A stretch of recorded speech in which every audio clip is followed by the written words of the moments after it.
Kia ora koutou whānau. Welcome back to another edition of Big Hero News. You got a bit of gas there, sir. Is it gas I'm saying? Oh, no, just like I cracked my knuckles and it was a big one. Old man bones. It's good to see we're not dressed the same tonight. I played a bit of a hunch and thought... I made a conscious decision. Yep, I thought I'd wear my BHN hoodie again just to fake you out, but then I second guessed myself. Yeah. Very, very good. How are you, man? Not too bad. It is cold. And it's funny because it's still 12 degrees, and I know for some people, in Auckland and stuff, they're like, "Oh my god, that's middle of winter." It's like 12 degrees. 12 degrees with sun in Dunedin is delightful. 12 degrees with clouds is freezing. It's quite strange because you get none of that solar gain. Delightful day, but yeah, you can feel the temperature starting to drop at night time, eh? Yeah, absolutely. And I was running around in the backyard trying to get Elva back. Our neighbours had the habit of throwing out old bread on the backyard. Right. And if Elva sees it, she squeezes through the smallest hole in the fence and goes and like scoffs up all of these old soggy buns. Helps when you've got legs like this. Oh, and then I was trying to drag her back. She's like, "No!" I'm like, "Let go of that bread roll. It's disgusting." And she's like, "No!" So that was good. Nice low stress run up to the show. Yeah, very good. I've had a busy old day. My youngest, 14, she has decided that she needs to go and spend about 8 to 10 grand on her teeth getting braces. Like little fucking kids do. Oh, you don't get braces. Get a second row of teeth behind the first ones installed. Like a shark, and they come forward. Yeah, like a shark. One breaks. Right. Yeah, it's much more impressive than braces. Yeah. No, but I've just been in the studio most of the day. I've started to get into a bit of a rhythm. I'm now working a full-time job on this, but I'm able to work it and have most of my weekends off because I prep all the stuff for the weekend. So I've got a little list. I might have shown you this last week, team. Here's my little list with Monday to Friday and Saturday and all the little ticks beside them. They're the clips that I've already made and when they're going to sit in the weekends and stuff. So I'm being an organised wee fella. That's what I'm being, an organised wee fella. So yeah, it was a good one, actually. Good day, nice day. Took the dog to the park. Still got the old car that I'm trying to sell. So the dog still hasn't been in the new car, but so I get in the old car, make sure the battery's going, and get him a trailer. Yeah, maybe get one of those. Have you seen farm dogs? Have got them. You get like the thing that you put on the tow bar as an exterior box. I don't like them. I think they look mean. I was going to say, look, we're keeping it super regional to start with.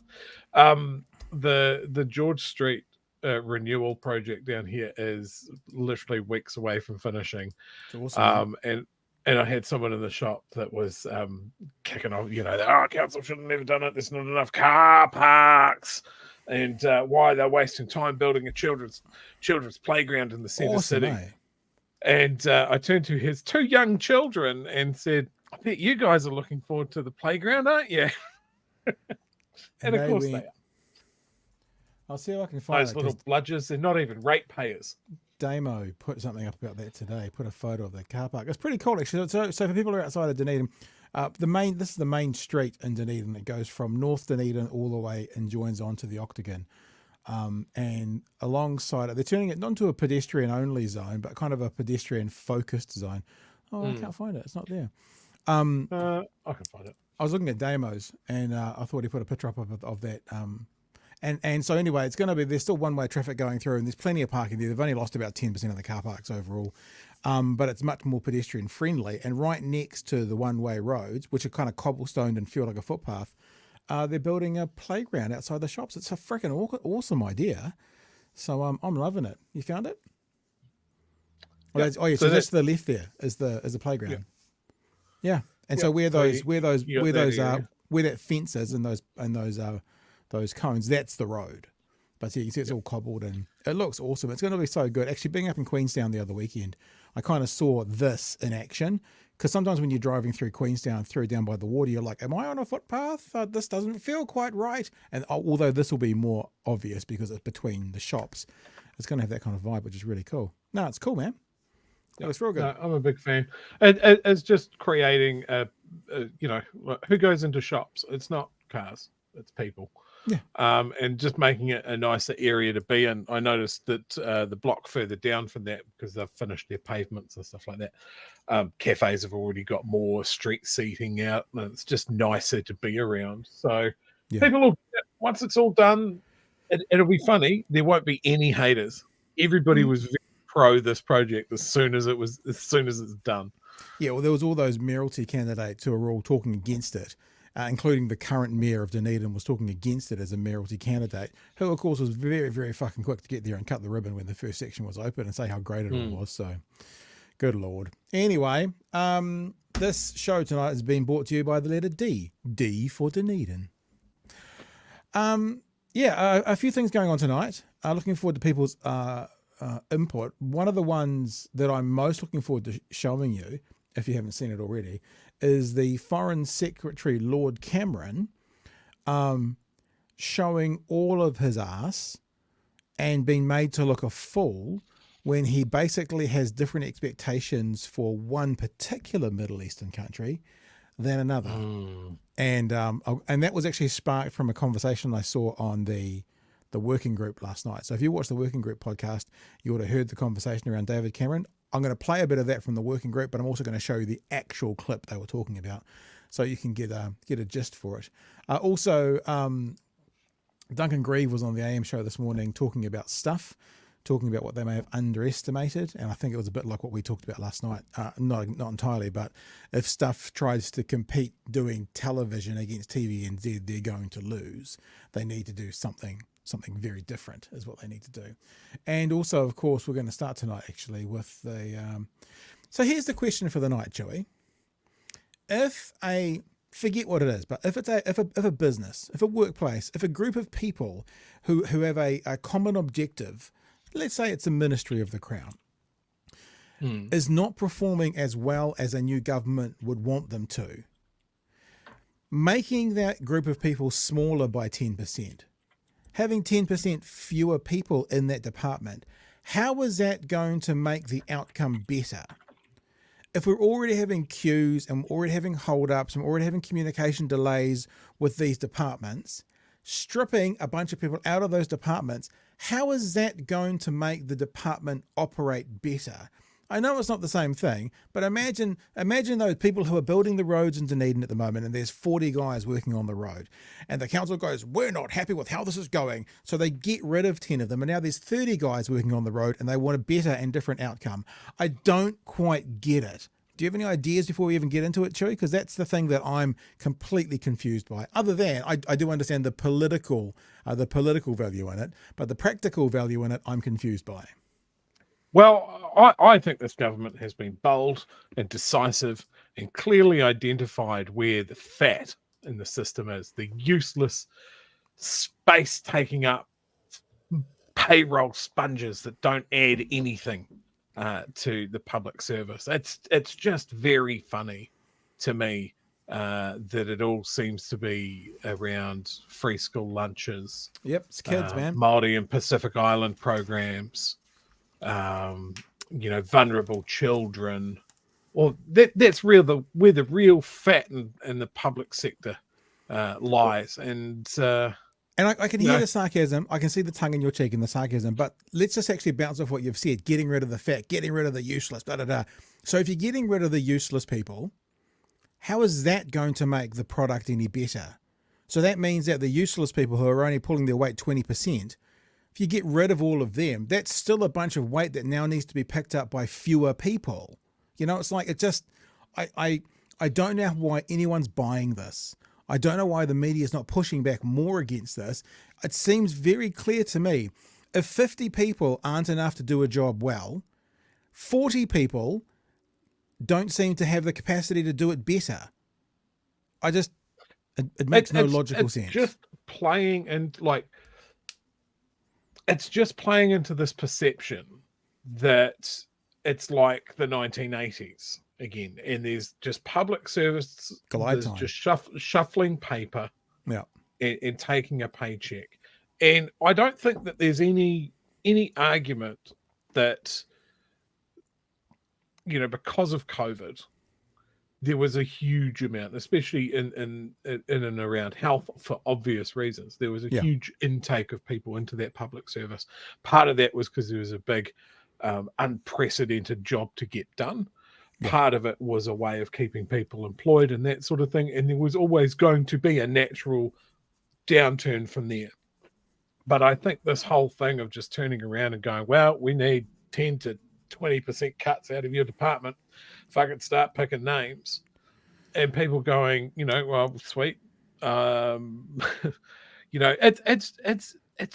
an enormous amount of people that are now out on their ear.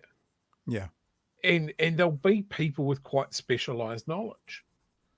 And I just, as I was saying there with deep sarcasm, it's the programs that have been affected that I think is really telling for me. Like, we've been talking all year about how any sort of redress or consideration for vulnerable people is out on the air because we're all about equality, right? And equality isn't equity. It's just everybody is treated exactly the same, whether it is helpful or not. Yeah. And it's not down to the outcomes. It's not down to research. It's not down to fact. It is down to, we stoked a perception of what the government is, and now we have to follow through, and it's just vibes, not facts, yet again. It's just frustrating me because, like, as a kind of a commentator, as sort of a talkback, someone who facilitates conversations, I can start to say things like, the left versus the right when it comes to public servants. What they do is the right come in and they say, oh, there's too many public servants, let's get rid of them. And then the left come in and say, oh, there's not enough public servants, let's get more of them. And on some level, you kind of go, who's telling the truth? You don't know. But what I would now say, because this was a bit of pushback from some lunatics on Twitter today about the 7 social media positions that National has. Oh, did you know that Jacinda had 26 communication staff? And I'm like, yeah. Did you remember that thing called the pandemic?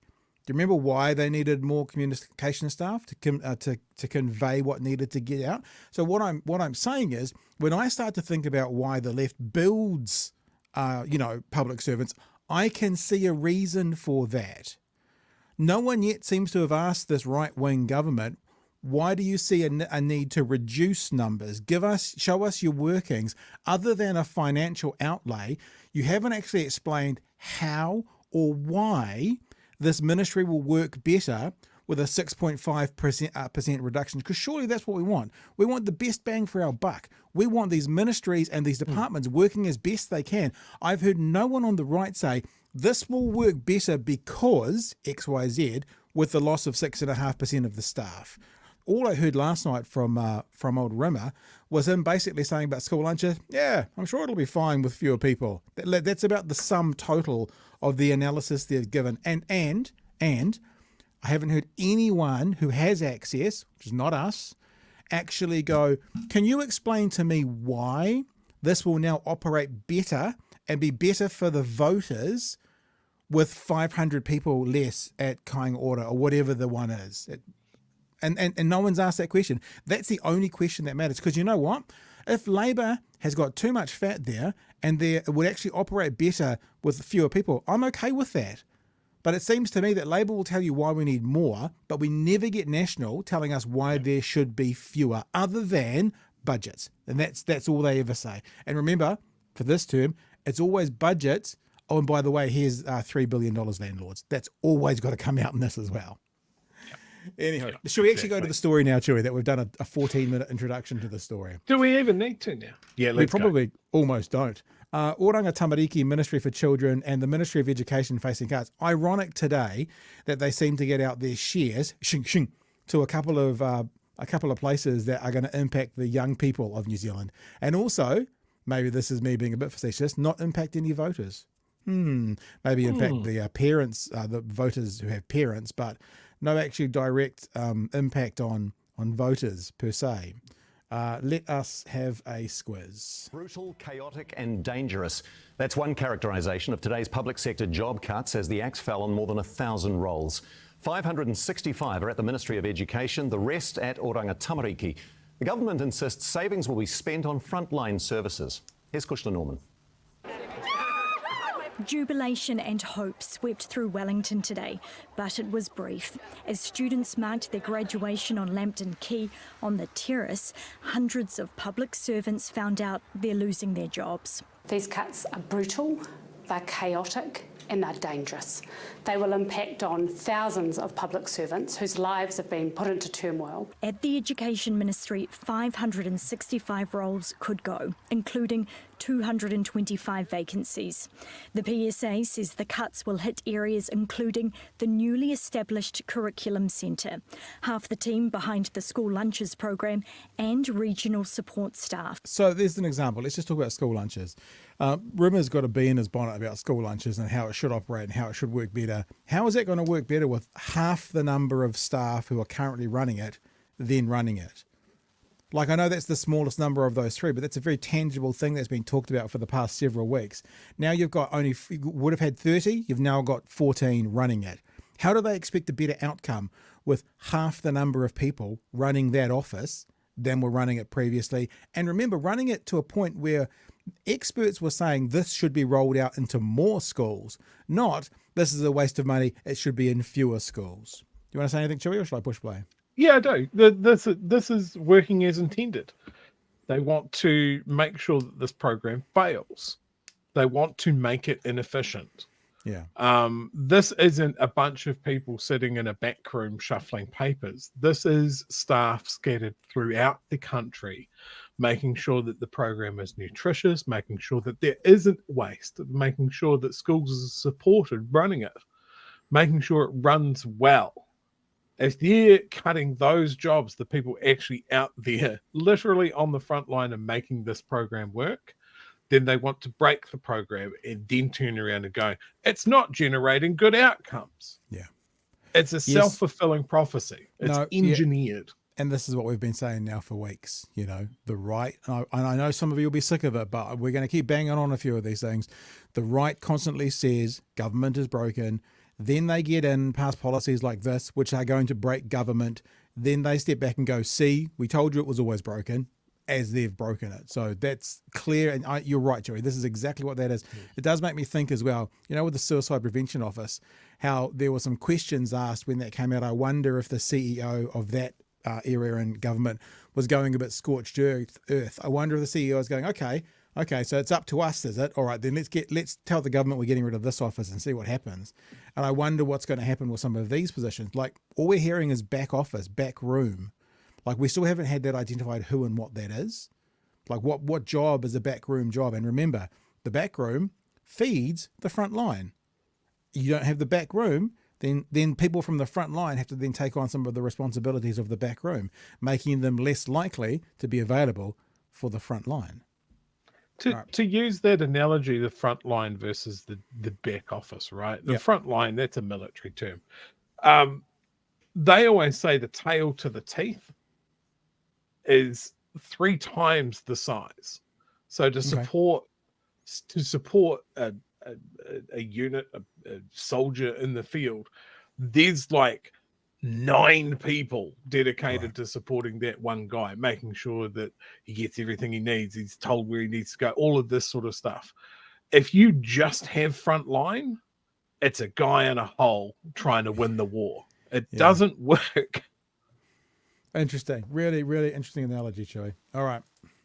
And those are the people that schools call every single day. Exactly. Those are the people that principals ring out for advice, for contact, for support with learning needs, student outcomes, all of these things. So it's really disappointing to see those cuts taking place. We will be opposing every job cut. We know that they will have a devastating impact on children and young people for generations to come. The Education Secretary, Iona Holstead, says that's a mischaracterisation, adding in a statement, the PSA's comments generate unnecessary concern for parents. The government says money saved from today's education and oranga tamariki cuts will go to the front line. You can be confident that as we go through the budget, there'll be an increase in support and resources and funding for oranga tamariki and education.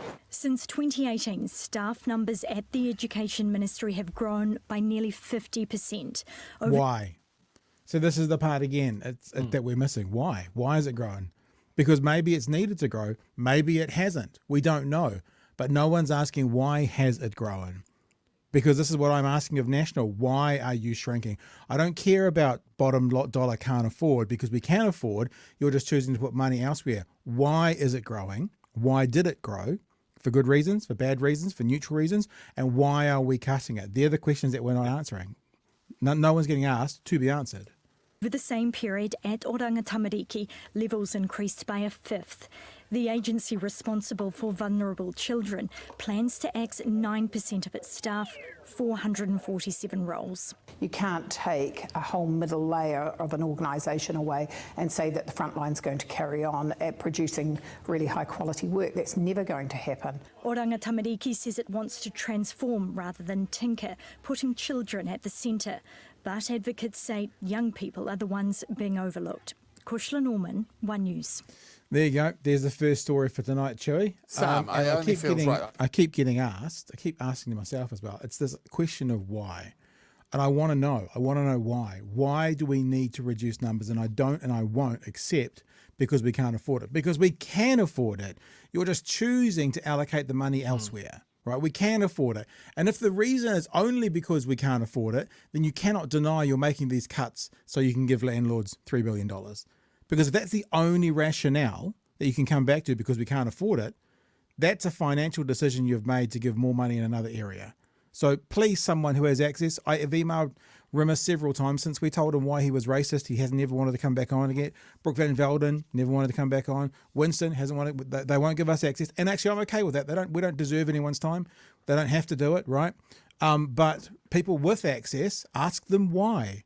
Why is there a reduction in numbers? And do not accept, because we can't afford it. So we can. It's a financial choice you're making. Chewy? There's enough money in the kitty for them to do a study on a dream tunnel, 4-kilometre tunnel under Wellington. There's enough money for that. That's the sort of project that you go, oh shit, we haven't spent our budget. Maybe we'll have a look at this. That's end of the financial year. You got to get all that money out so we don't get taxed. End of the financial year kind of thing. Yeah, that's one of those things. Yeah. But yeah, I've said this a couple of times, and governments come at this sometimes backwards. And it should be like, what do our schools need? What does our health department need? How much money do we need to feed kids? Yeah. Work out your budget and then work out how to fund it. But they've come the other way around. Oh, we want to deliver tax relief. Yeah, you're right. I love that term. Cuts. We want to deliver cuts. Tax cuts and job cuts. And they're coming at it from that. And then to go, oh, there's not enough money. There fucking is. You're giving it away. I want to see that money invested into our communities. I want to see that money invested into people that don't have a great time of things. I want to see this money literally poured into the youth of this country. I don't care. Like, there shouldn't be a question of like, oh, the Ministry of Education is overfunded. No such word. Don't recognize that statement at all. Like, I want to see every school with a lunch program. Every school. Like, it's not a question of Seymour's like, oh, we've got to target it at the most needy. We've got to really single out those people that are too poor and the ones with shit parents. Just roll out a food program. Other developed countries have it. It's not about poverty. It's about the kids are at school all day. Why don't we just feed them? Yeah. You know, that's the thing that should be, like, we're talking about suicide prevention. We're talking about the disabled. We're talking about all of these programs that hopefully can go some way into redressing the inequality in our society. And they're shit canning all of it. It doesn't matter how many reports and pieces of paper that you hold up and you go, well, actually, here are the benefits of this program that you might not have considered. They go, don't care. Yeah. Don't care. Not even going to read it. File it in the bin. Yeah. Doesn't suit our narrative, so let's get rid of it. I think the going back to the Suicide Prevention Office, which obviously has been kept in. But just remember this. This is why maybe the CEO of the department that said that was going to be cancelled had a pretty straight face with that poker hand he played, because he or she had played, because the government continually tells us they're not going to step in. Oh, that's for the CEOs. Oh, that's for the Ministry of Health. Oh, that's for the Ministry of Education to decide. And then as soon as one of those departments makes a decision that's politically toxic, all of a sudden, like the Suicide Prevention Office, all of a sudden the government gets involved, puts their sticky little fingers onto it, and starts talking about, well, this, we'll make sure this stays. Like, hang on, you can't have it both ways. You can't absolve yourself of any responsibility of that's for the ministry to sort out. And then when they sort something out you don't like, all of a sudden you're in there fixing it up to keep the public exposure being positive rather than negative. So like today, Chewy, I put a tweet out a wee while ago about when I saw the inflation numbers come down to 4% from 4.7. And I said, government, if you're going to take credit for the 4% inflation today, then you have to take responsibility for any of those negative stats in the economy today. Because either that 4% inflation is because of the downward trend that was under the last government and it's continued, right? Or it's all to do with national. Those RAM raids that were a downward trend in the last government and continued on are the ones that are happening today. You have to stop this conversation, Mr. Luxon. We've inherited our XYZ. Because we've inherited the whatever the department he wants to kind of push away from, whilst he says, but the inflation numbers down, they're all us. They're all on us. But all that other stuff that's kind of carried through, that's all on them.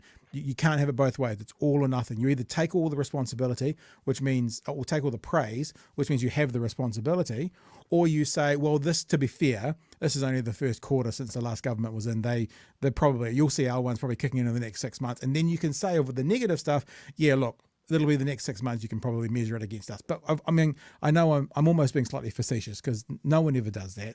But it's important to point out that if they're going to claim the positives, they also have to own the negatives, Chewy. Yeah. I wondered what the downstream effects are. So there's been a culling of people in departments today. And generally they are smart, educated, motivated, and driven people.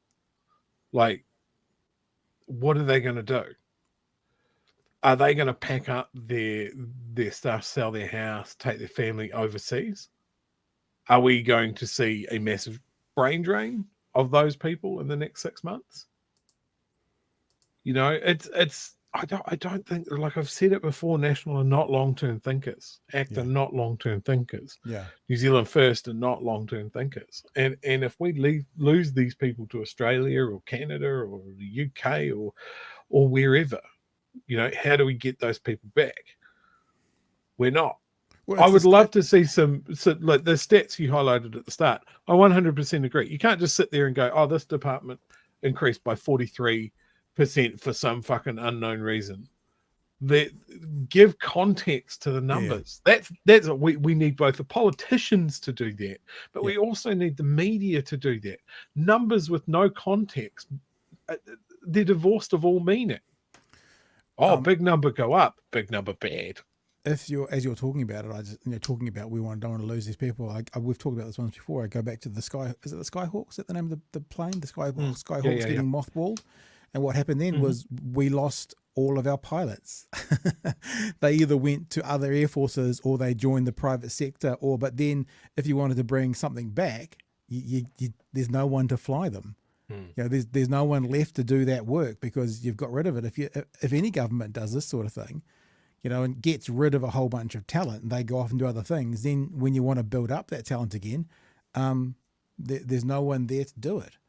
So it's actually, I think through this counselling session, Chewy, that we call BHN, I think what we've done is we've also now acknowledged, tell us why. Show us your workings, Mr. Luxon. Why and how will the Ministry of Education function better with 500-ish jobs going? Why and how? Why do you say that a 14% increase XYZ, 14,000 new public servants is wrong? Rather than just saying 14,000 new, we're going to get it down. Why? Why was there 14,000? And if it's too much, why? and now you're getting fewer. Why? No one's asking that super simple question. It's starting to bug me actually, because that means they're getting the chance to stand up and basically pontificate their talking points with no pushback. And I'm not this. We're not like, oh, the evil media, oh, the PIJF, and they've owned and they're none of that kind of stuff. I value and respect the media. I think that they're an important part, but they're just not doing their job well enough. This is the time that you hold people to account, right? You don't just hear what they say. Speaking of holding to account, haven't done it properly yet, so we'll do it tomorrow night. Te Ao with Moana, right? Tomorrow night, probably one of the best, if not probably her, Jack Tame. Is there anyone else really that holds people's feet to the fire, no matter what stripe or what colour banner they come in under? And we'll probably be having a bit of a look at that tomorrow night. But look, hey, Chewy, let's just get to a few of these chats that have come in. Because I Care gives us a fairly depressing one for $2. Little koha for a team when I still have a job. Oh my God. We hope we still have a job. Lurchify for $5. Thank you for the super chats. Thank you as well, Because I Care. Today's streamlining to the front line was an all-out assault on our children. Yeah, that's what I'm saying. These two areas impact children. It just, what's interesting about that? That just screams you don't know how to do politics either. I mean, why would you put yourself in a position to be criticised for cutting back on the children's stuff today? Like, why wouldn't you be smart and just go, well, let's talk about the Ministry of Education next week. Let's do this one today. Well, you know what I mean? It's like, it just seems like stupid politics who's ever making those decisions as well. Joe says, I'm a teacher. Sure, it would be nice to have more money at the front line, but not if there's not the people to help us. The back office people prop us up. And I guess that's what the representatives were saying. It's like they're the people that the back office for the Ministry of Education are the people that get called every day to help out the schools. Yeah. I mean, I've got a very good friend of mine who's a teacher, and she cannot see the light at the end of the tunnel at this point. Right. She's shopping her CV overseas now, where her skills will be valued. Yeah. And then that's a net loss to this country, where her skills are. How many stories do teachers need to put up with? Yeah. That they're seen as an expendable. As any teacher that is working out there knows how much tail there is needed to support, and they're going to go, right, so my support is going to be slower. Yeah. Or less effective, and I'm going to have to shoulder what I needs to happen. Look, I know that people in the teaching field, there's always this. It's a bit of a slogan, but I think it's true. Teachers often say the people you have to have the best relationships with in a school, especially a primary school, are the caretaker and the receptionist. Because the caretaker will be the one coming when a kid throws up in your classroom, and the receptionist will be the one that you rely on for messages and information through parents and stuff. So that's an equivalent within a small ecosystem of frontline teachers, back office, receptionist, caretaker. So literally a little example of how many teachers, if you're teachers and especially primary school teachers, tell me if I'm right or wrong, go that this is how the back office. So like if it was a singular school, who would you be getting rid of? The receptionist and the caretaker. That would be the back office if the teachers are the front office. So what's the equivalent of the whole ministry? It's going to be those kinds of positions, not literal caretakers, but you know what I mean? They're really important people. Moss also says on the text, in Estonia, all primary and secondary school children have been receiving free school meals since 2002 and way more. Oh, good. Well, that means they're on their way, because that's what Mr. Luxon wants us to become. All right. I also want to. I do want to highlight something I just saw come across my feed from a very good friend of mine on Facebook. For sure. She's worked in public service before. She's an excellent writer. Definitely hunt out her blog called The End is Nai. But she posted this. Who are these backroom people that are surplus to requirements? The lawyers who set and train the urgent process to uplift a child at risk of being injured or killed. The evidence people who actually track whether kids' lives are getting better. The administrators that keep tabs on the kids, where they are, what services they're getting, so kids that have already fallen through the cracks don't fall any further. the policy people who figure out how to translate the minister's direction into laws and programs and action, no matter how batshit that direction may be, the payroll people, the cleaners, who? I'm not saying Oranga Tamariki is a well-functioning organisation or even that it's the right side, but one thing's clear. The very last consideration right now, the absolute last, is the need of the kids. Yeah, 100%. 100%. Bingo. Love that. All right. We've just been kind of given the old media a bit of a haircut. So let's go and have a look at what one particular media commentator, Duncan Grieve, we had Duncan on the show before. He's been on here and have a chat with us. He's known now as the founder of Spinoff. He's doing some other things now. He's a little bit more hands-off with Spinoff, but he came on the AM show this morning. And, you know, as the mainstream media is to do, they gave him a whole 2.5 minutes to talk about this big, important issue. But he was talking about stuff taking over. This is like, you know, the saying mousetrap when you talk about Shakespeare, what they refer to as a mousetrap. A mousetrap is a play within a play, because I think it's Hamlet, isn't it? In Hamlet there is a play, Mousetrap. And so a mousetrap is like an issue within issue sort of thing. And this is like TV talking about a TV station that's taking over their TV station, and how will that TV station run with the new people doing the job of the people who are now talking about it. It's a bit Inception-y. But I've also noticed actually on NewsHub's website, it feels like there's quite a bit more snark towards the government of the last few weeks. Good. They're just getting their last bits and pieces out there. So anyway, Duncan Grieve went on the AM show this morning to have a talk about stuff and what they should be expecting running a network news product. Now, in 80 days, NewsHub will broadcast its final bulletin on TV3, and we will broadcast the very last AM show. The media landscape is rapidly and dramatically changing, as we've just heard from Glenn Kine. We're now speaking with Spinoff founder Duncan Grieve. For your analysis, Duncan, thanks for being with us. Oh, great to be here. We are hearing that the Stuff product at 6 o'clock is not necessarily going to be considered as entering the TV market. So do you think we'll see something quite different, and do you think that is where news has to go to be commercially affordable? I mean, if you can't see what's behind the cameras here, but there's an enormous and quite elaborate setup here, which there's just no way that Stuff will be able to bring to the table. So they will unavoidably make something that looks different, that feels different, because creating, you know, TV-first journalism is really different to creating kind of, you know, print or written journalism. And so, you know, I think that challenge potentially has been underestimated, but unavoidably, yes, it will be a very different product. And I guess we have seen that even in television, right? Like, there was once upon a time you would never see a Zoom interview on TV, and COVID changed that. So no, wrong. Sorry, there's a little bugbear. I'm like, wrong. CNN changed that. CNN started doing things on Skype well before COVID, and it was CNN going to Skype that gave permission to everybody else to start doing it. It was just increased over COVID, obviously, with Zoom. Yeah. So things have changed. There are definite positives within this news in terms of journalists that Stuff have in the regions. Do you think that could potentially be, you know, I guess That's an interesting point. Hamish down here in Dunedin, they've got access to local journos already. I wonder if that can add to the 6 p.m. show. Interesting thoughts. Good for journalism in terms of regional content?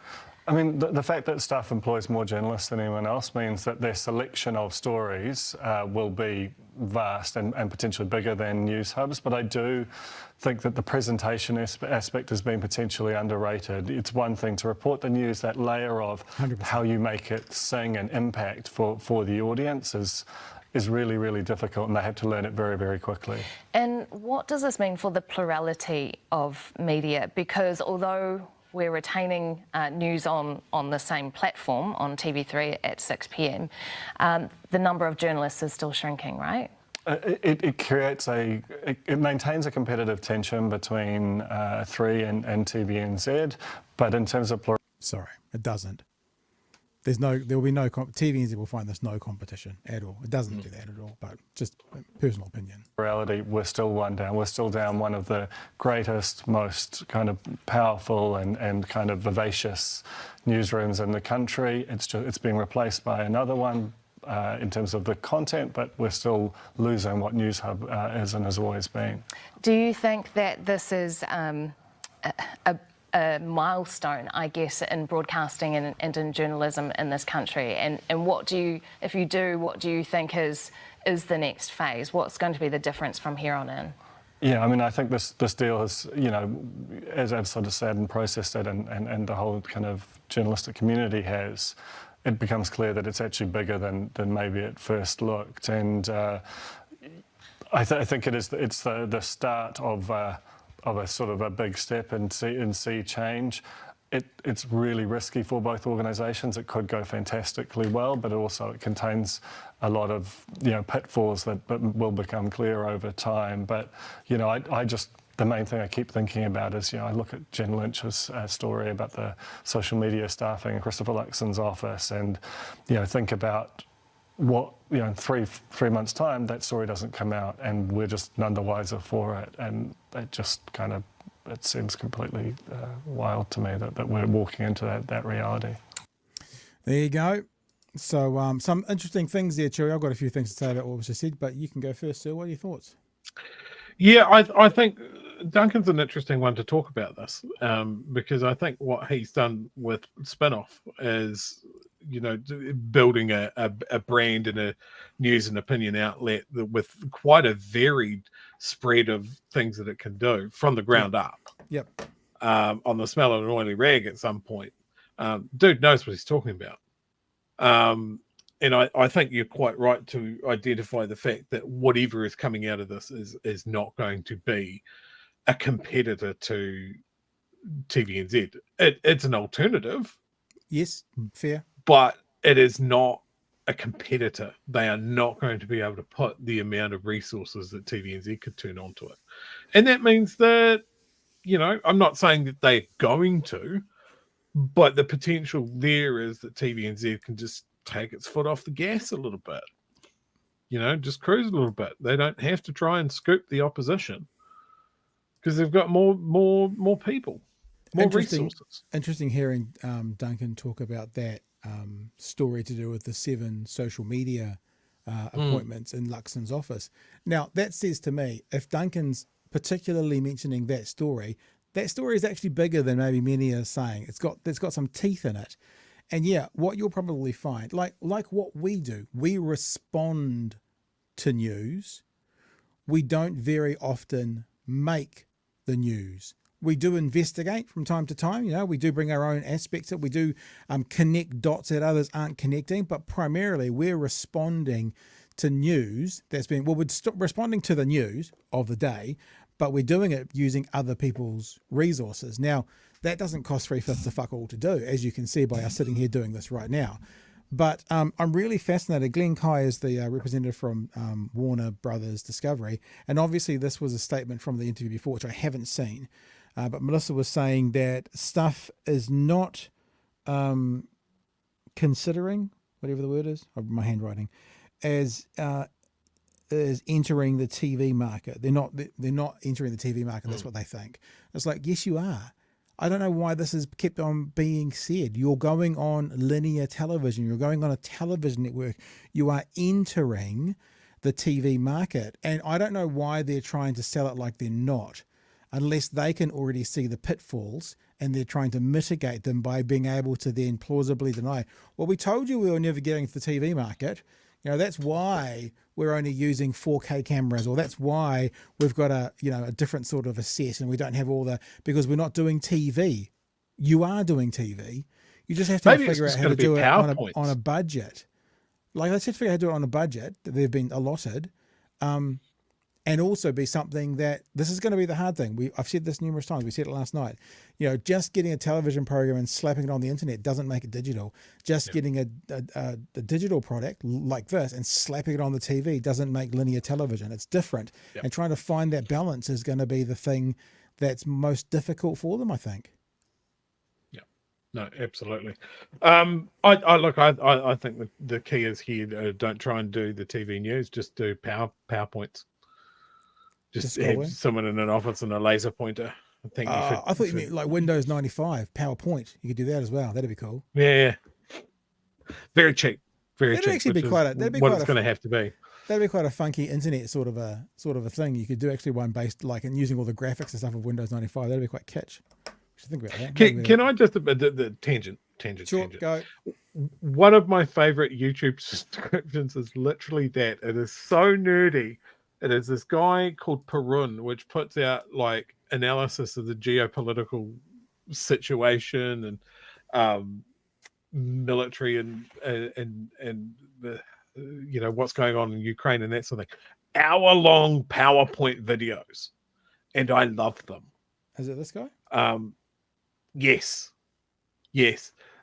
And he started up, I think, about the same time as the Ukraine thing kicked off. And it's scratching an itch for a very particular type of audience. They're like, yeah, I do have time for an hour-long PowerPoint on corruption in the Chinese military-industrial complex. So you never see a face? Never see a face. It's just him narrating his PowerPoints. And I love it. Is that the kind of thing you watch going to sleep or listen to going to sleep? No, I watch it like I would watch a news bulletin. Really? And it drives my partner all crazy. the plates from the plate carriers and start flogging them on eBay or something. Maybe they replace them with sheet metal, or maybe they replace them with nothing at all. Interesting. There you go. There's something else for my algorithm. That's actually one of my favorite ones, talking about corruption in the Russian military. But yes. Oh look, we got fans in the chat. Where is it? There we go. I love Australian PowerPoint man. Nice. I hadn't heard of him. I've now subscribed. Oh, very good. And look, I mean, I wish Stuff all the best. I want it to succeed. I think the way they're already talking sounds wrong to me though. Like, and I know I've mentioned Today FM a few times, the way Today FM talked before they launched, it was like, this is going to be good. You know, the big concern was it sounds like they're trying to do national radio with adverts, which was a problem. What they ended up, when they got onto air, what ended up coming was News Talk ZB Lite. So to me, it didn't feel like what they were talking about in the back office before it went to air. So maybe what they're talking about now, we need to give them some grace, give them a month or so and see what it is. But like we said last night, you know, I'm not saying literally news on the couch, but you have to almost be, if there was a Venn diagram of news shows, you almost have to not be touching the News Talk, the TVNZ one at all. You know what I mean? It's like, it has to, because it's going to be on such a different scale that you're going to have to do it very, very differently. It's because it's changed, and news programs haven't changed. You're right. Like the 6 o'clock news, we've got to have everybody sitting down watching their dinner. This is how they get their news. That is not how it works anymore. Mm-hmm. So it is a time for someone, you know, maybe this is, you know, someone sits down and goes, right, this has been such a seismic shift. This is a time for a ground up reevaluation of what our news program is going to be, what our presence in this space is going to be. Is it going to be digital first, or is it, as you said, they keep getting wrong of putting a TV show on the internet and saying it's a digital product? I wonder if Stuff is thinking about it from that point of view. I don't think they necessarily have time to come up with something innovative. But sometimes when you're up against the wall, a good idea comes out of it. So it'll be interesting. And like whatever they do, I hope it works because this country needs it. I wonder, I just had a thought about someone, because in my head, as you were talking, because I wasn't listening to you, Chewy, I never do. Of course. I was thinking, I wonder if, I was thinking of The Daily Show, you know, but obviously that's got a massive staff and it's best comedian in the world with Jon Stewart sort of doing that. And then I went, yeah, I wonder if they could do that but not be such the comedy angle. Then I went, oh, what about Robbie Nicol? I wonder if Robbie Nicol could host it. Oh, yes. Big fan. Yeah, white man behind a desk. Yeah, I'll text him tonight. I'll see if he's in the hunt. So for people who don't know, Robbie Nicol's white man behind a desk. And he's got an interesting story. I've podcasted with him a couple of times. And he had that white man behind the desk and it blew up, went massive. Then he kind of started working with RNZ and all of his stuff he didn't have quite the same profile. It felt like one of those things that if he had just kept doing what he was doing and not get involved with doing, RNZ stuff, and that he could be huge right now on the internet. Yeah, I don't know. I feel like New Zealand doesn't do that kind of comedy well. If we want to take the piss like 7 days and make up shit, that's one thing. But actually doing news accurately and entertainingly isn't. New Zealanders don't do that very well. I can't think of too many examples of that where that's done well. But Robbie Nicol, but the thing is with Robbie, the stuff that he does in that long form things, I imagine those scripts would take a long time. It's like I've heard John Oliver being talked about in an interview. He says, why don't you guys do this 5 nights a week, the last week tonight with John Oliver? And he goes, there's no way you could. The amount of research and time that goes into one show, physically you couldn't do it. And I feel a bit the same about Robbie's stuff. But if there was a team behind him, all right. So is it going to be Samantha Hayes and Robbie Nicol? They're our first 2 guesses for who's going to be hosting it. All right. That's official. We've made those official guesses. Yeah. Anyway, just kind of spitballing. I do like thinking about this being a counselling session, and we just talk and we just went on a massive tangent. Let's bring it back, shall we? We're going to go to the Working Group podcast right now, an old mate Bomber, and we're going to have a look at a couple of clips from him last night, and one that joins into a pretty big whoopsie by David Cameron. So this first clip we're going to look at is Bomber's asking a really interesting question, basically saying when Russia does bad things, the West shits on them. When all these countries do bad things, when Iran does bad things, whatever, when Iraq, the West shits on them. When Israel does bad things, not so much. Why is that? Very interesting question. And we'll let his guest have an answer to it. Irina, when Russia commits war crimes, the West criticises and sanctions it. When Russia uses hunger as a weapon, the West criticises and sanctions it. And when Russia targets media, infrastructure and hospitals, the West criticise and sanction it. Yet when Israel does all of that on a vastly larger scale, tempered language from the West and no sanctions. Isn't Helen Clark already right? Haven't we already traded our independent foreign policy to America? Well, we need to strongly condemn those strikes by Israel and Iran.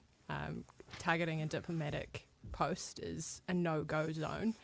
And New Zealand has a proud history over the last 2 decades of developing what has been widely respected in the world as an independent foreign policy. Right. We are the opposite of the kind of rhetoric that Damien has brought to this discussion. We have been able to be the adult in the room, and that's what I want from Aotearoa New Zealand now.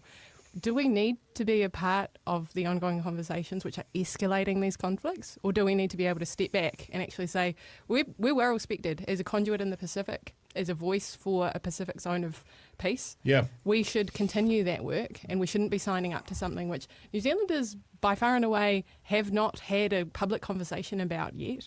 And there is not a democratic mandate for this government to be joining up to not only AUKUS Pillar 2, but this wider project of cozying up to one superpower at a time of rising tensions in the world. So if you're not sure who that is, that's Irina Williams. She is the MP for Manurewa, I think, South Auckland. And yeah, pretty spectacular interaction there, Chewy. Got any thoughts? I can't wait to hear from convicted fraudster Damien Grant. I'm sure he's got some sage and well-reasoned. Do you know what? I don't think you're gonna in tonight's show. I think he's just a look. Oh, fantastic! Okay, cool. Moving on. Yeah. Sunny days. Yeah. Look, I think she's exactly right. Like, New Zealand does have an earned reputation for picking its own way. Yeah. We've stood up to allies before, and we've told them we're not happy. We have gone in different directions from them, and then we're able to turn around and go, well, yes, on this, you're right. We'll support your mission in Afghanistan, but Iraq is a bridge too far. Yeah. We don't like you using us as a shell game for your nuclear weapons during the Cold War. So we're going to pull out of this agreement. We've stood up to empires. We've stood up to big boys. And if we don't use that power to sort of turn around and go, that's wrong, that's right, regardless of who's doing it, then I think we're squandering what power we have, because we don't have huge military power. We don't have huge economic power. So the power to be that, most of the time we're on the right side of history. We use that power, that diplomatic power. Yeah, and also, what about Arena Williams? If we haven't heard from her before, a bit of a firecracker there. Like some of these younger people involved with New Zealand politics.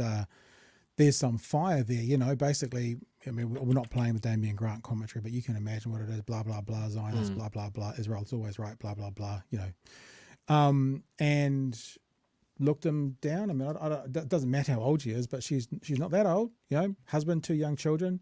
And she is Māori, and she's living in Manurewa. That's where she's the MP for.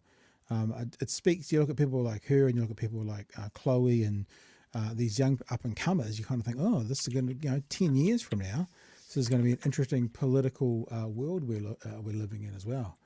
But yeah, let's have a look at the second part as well. And I've said you're not going to get any of Damien Grant, but I think pretty much it starts talking with his mug on the front cover, so you can have a look, but maybe not a touch. So this is the setup to the question. How am I going to do this? I'll do this whole bit first, and then I'll actually play you the bit from David Cameron. So we'll do this bit first, and then we'll do David Cameron. Same sort of thing. David Cameron basically saying what Iran does was bad. Interviewer saying, what if someone did it to our diplomatic place? David Cameron saying, well, we'd take that very seriously. That's the balls up you're going to hear, and this is what Bomber explains, and then asks a question. Question. There's a clip from last night highlighting the double standards at play here, and I just want to run it through. David Cameron, this is him speaking. Iran attacking Israel was reckless. The journalist. What would Britain do if our consulate was flattened? David Cameron. Oh, we would take very strong action. The West are already hypocrites on this, aren't they?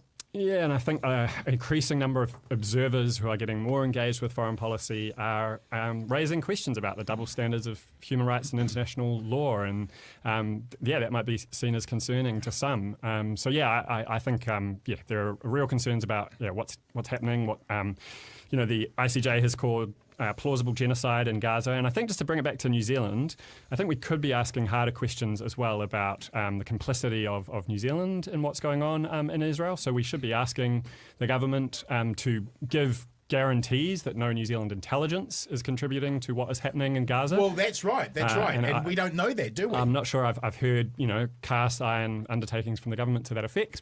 I think, as being part of the Five Eyes, we are connected to the US and to the UK, and I think we should be having debates about those connections. So that is Max Harris. Max Harris is a former advisor to John McDonnell MP, Labour MP in the UK, policy writer, academic, and author of New Zealand Project. So that's who you're hearing from there. Chewy, before we comment, I'll just go straight into that piece, because this is the piece that Bomber was setting it up with. This is the conversation with Lord Cameron, and this is him, I'm going to say showing his whole ass, but certainly stepping into a minefield of hypocrisy, and it doesn't go very well. But what about Iran's frustration at part of its sovereign territory being flattened? Well, I would argue there is a massive degree of difference between what Israel did in Damascus and, as I said, 301 weapons being launched by the state of Iran at the state of Israel. For the first time, a state-on-state attack. 101 ballistic missiles, 36 cruise missiles, 185 drones. That is a degree of difference. Yeah. And I think a reckless and dangerous thing for Iran to have done. And I think the whole world can see all these countries that have somehow wondered, well, what is the true nature of Iran? It's there in black and white. What would Britain do if a hostile nation flattened one of our consulates? Well, we would take the very strong action. I'm just going to stroll into this one. Look, what they did, as I said, was a massive attack. So they were right to respond, but they overreacted, is that what you're saying? What I'm saying is that the attack they carried out was on a very large scale, much bigger than people accepted. They have a right to respond? Well, countries have a right to respond when they feel they've suffered an aggression. Of course they do. But look at the scale of that response. Had those weapons not been shot down, respond, but they just overreacted. There could have been thousands of casualties, including civilian casualties. I think that's a really important point to take into account. There you go. So that was a longer clip of the clip that Bomber was talking about. And what a great point by the journalist. You know, and this is what we've kind of been saying on some level all the way through, how actually, I won't say we're Chewy, you do what you want, but I've kind of said I'm going to stop apologizing, denouncing the acts of Hamas. And it's not because I don't denounce the acts of Hamas. It's like when a left-leaning person goes on an interview, they say, do you denounce it? And the person goes, yes. But they never ask the other person, do you denounce the actions of Israel, you know, the bombings of hospitals and stuff? And because they never ask that question, it's always set up in a lopsided way to say, you know, sympathizers of Hamas worse, sympathizers of Israel right and proper. And it's a bit like what she did there, because she just basically flipped it to the equal and opposite. You know, the equal and opposite of do you denounce Hamas is do you denounce Israel? She did it in front of him, and you heard the is it Elmer Fudd? Oh, Porky Pig. You heard the Porky Pig come out. And as we know from a lot of our Tory leaders, I don't mean to pig with him, but a lot of our Tory leaders seem to get that stutter when they get caught out in something. We might see that in our own Prime Minister as well. Sorry, I didn't mean to mention pig with David Cameron. A brave move to mention the word pig after discussing David Cameron. Look, I think any British leader discussing what he reckons should happen in the Middle East is fraught with danger, considering them and the French fucked up the entire region anyway when they just carved it up after they beat the Ottoman Empire. A lot of the issues that we have in that region stem from that, because they divided it up against religious lines. Just absolutely insane behavior. They just pulled out an atlas and started drawing borders. But yes, if Russia had slammed a glide bomb into the UK embassy in Poland, what would happen? Like, realistically, what would happen? You would have the Royal Air Force staging directly out of Poland by the end of the week. Like, it'd be all on. If the US embassy in Germany got blown up, there would be a massive reaction. Oh, in fact, we have seen, and I think we've got evidence historically of that. It's called shock and awe. That's the American response to being attacked. Absolutely. Historically, the only country in modern history that basically took an embassy being bombed was China. I think their embassy it was during the Bosnian conflict and that sort of thing, copped a US bomb, and they very calmly took it with some very spicy diplomatic language, but they didn't do anything reactionary. They didn't blow up a US airbase or anything like that. But I think when David Cameron says that Belgrade, there we go. When David Cameron says that Iran was reckless, I want to call people's attention to the fact that they warned everybody. They told people it was coming. And that's what Israel does. When people defend Israel, they go, yeah, but they tell them the bombs are coming, and that's supposed to be a coverall for it's okay. Then when Iran does it, no, too big a response. And then when they did use this attack, they used cheap drones and old missiles.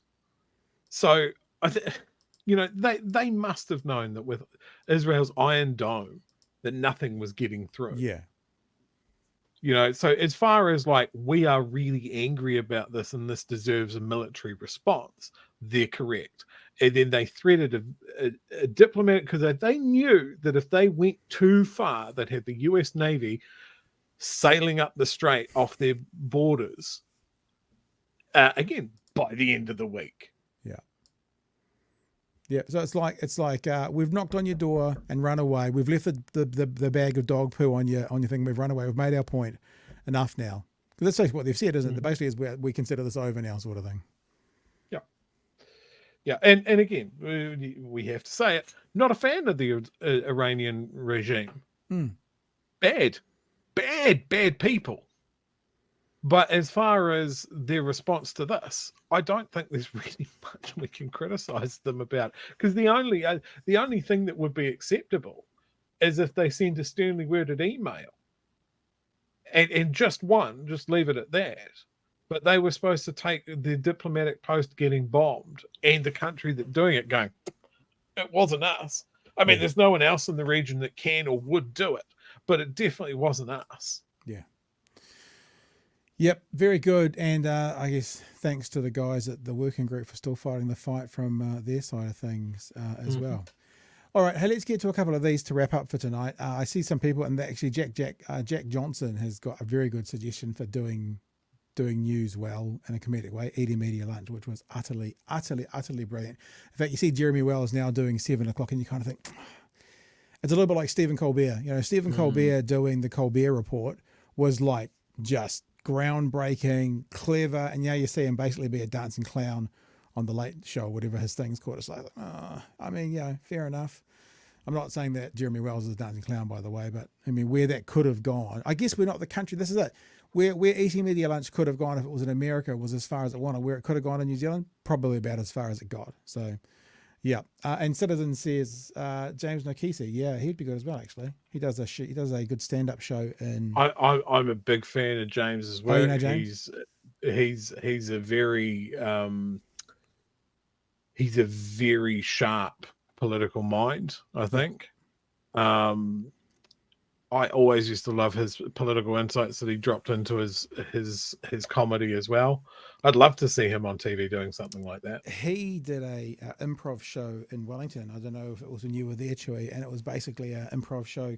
I'm saying it was like Gliding On, the old 70s sitcom, but it was sort of a politically based show that they used to do, and he said all the public servants turned up to it. So they'd all come along to laugh. Yeah.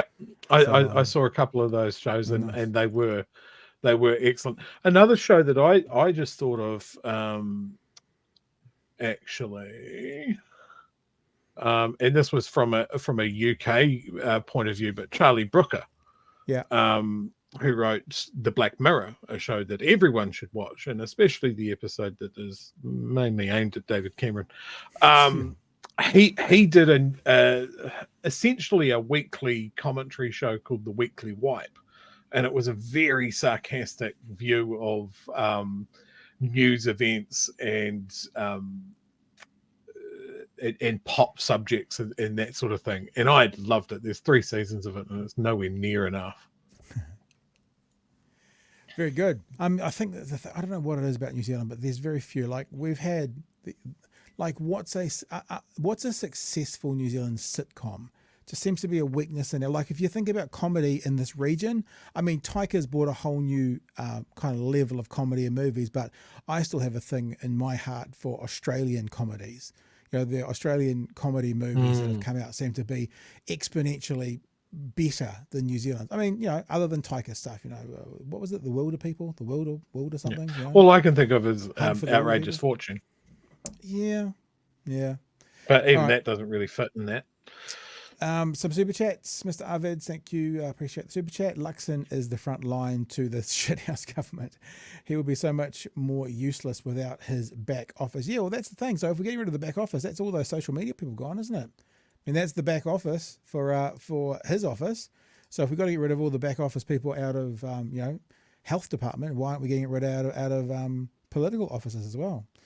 Josie Posey says independent foreign policy is kind of a code word for regional non-alignment movement developing in a geographical advantageous area to stop war. Labour was big into it at the start of their term. And Scariot, I think it's Scariot, isn't it? Says, join you'd never be a better time. Finally, and I've left this one till the end of the show because it's not really stuff we were talking about tonight, but it is a news story. So I haven't seen the story, but if you want to comment on it at all, Chewy, because I care, I appreciate the super chat. News item tonight about more properties for sale in Wellington next month, while another 4,000 people unemployed without a job, will be more houses having to be put on the market. Kia kaha, I guess meaning people will have to not be able to afford their mortgages anymore, and they'll be about that. Yeah, I noticed actually, might have been One News, I don't know which it was, but a story about it's a good time for buyers, and it's not such a good time for sellers because there's a flood of houses coming onto the market for sale right now. I'm not sure why. Not sure if it's just the startup from the post-COVID era, and now we're getting back to what it was, or I guess as BIC, because I care, as BIC suggests that this is indicative of a financial crush for people, and that's why they're getting rid of properties, Joey. Yeah, absolutely. I have. We're on the pipeline to wrapping up tonight, aren't we? Yeah, I'm basically done. Are you going to tangent us? I got two. And I'll be quick. We haven't even touched on what an insane person Shane Jones is. Oh, yeah. He is on just an absolute tear of just some of the most out-of-pocket comments ever. He's removed any sort of limitation on how many fur seals you can kill for pulling in fish. We're not even going to look at that. So that's awesome. He made a statement this week that we should dig up more coal because that would add to the economy and allow us to hit our climate targets easier because we'd have more money. Mental. Absolutely mental. And he's taking a swipe at the Waitangi Tribunal as well. This is what this man has accomplished this week alone, and it's kind of been lost in the noise of everything else. That is just absolutely unhinged. And sort of tangenting off that, because he's involved in this as well. Remember, I'm talking about doing submissions, people. Here's your homework for tonight or tomorrow. The fast track approvals bill, concentrating power in Shane Jones and Bishop's hands. And I think there's someone else in the mix there, maybe Seymour, maybe someone even worse. Being able to fast track projects without any consideration of the environmental consequences or that sort of thing. This is a very, very nasty, dangerous piece of legislation. It is anti-democratic. It is everything these guys were squealing about when they weren't in the government. It is weaponized against the people of New Zealand and its environment.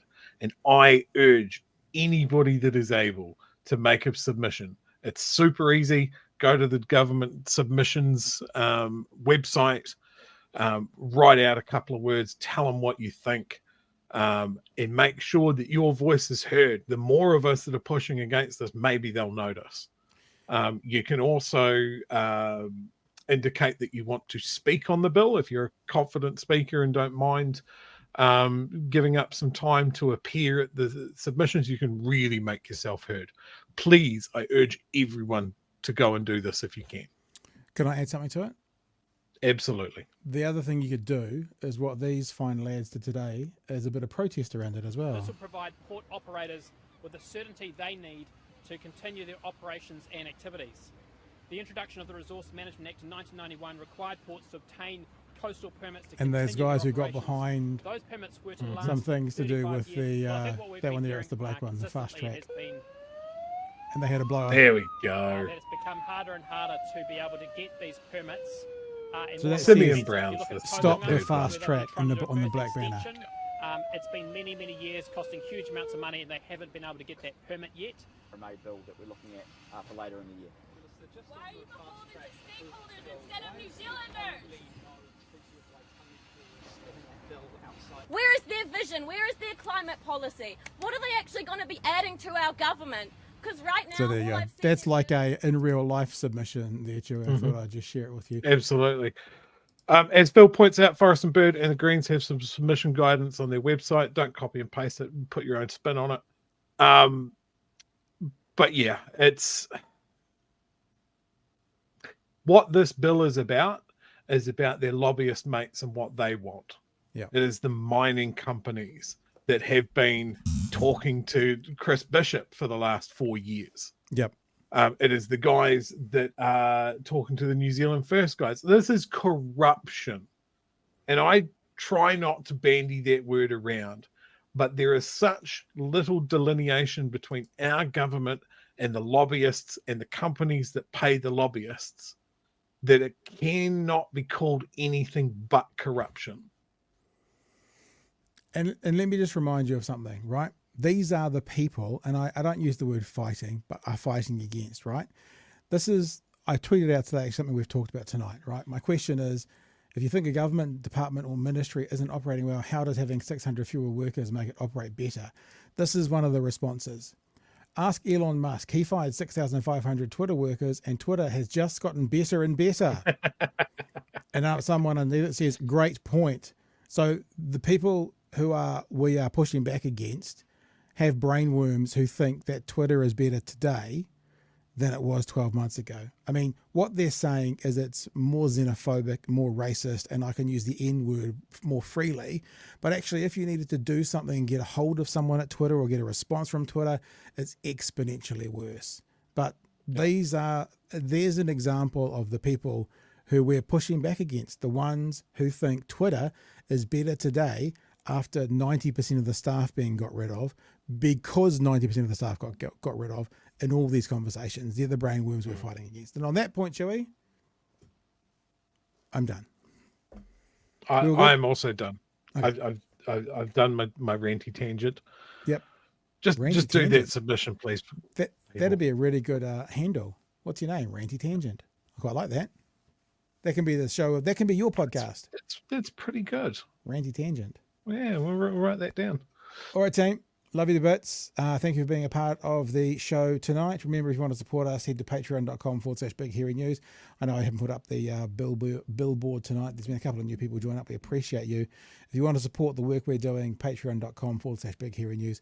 Other than that, we'll catch you tomorrow night from 9 p.m. for the last show of the week, right here on whatever platform you're watching us on. See, we're digital. We're not linear TV, but however you're watching us, we'll see you right here tomorrow night. Come on back, y'all. Bring a friend with you.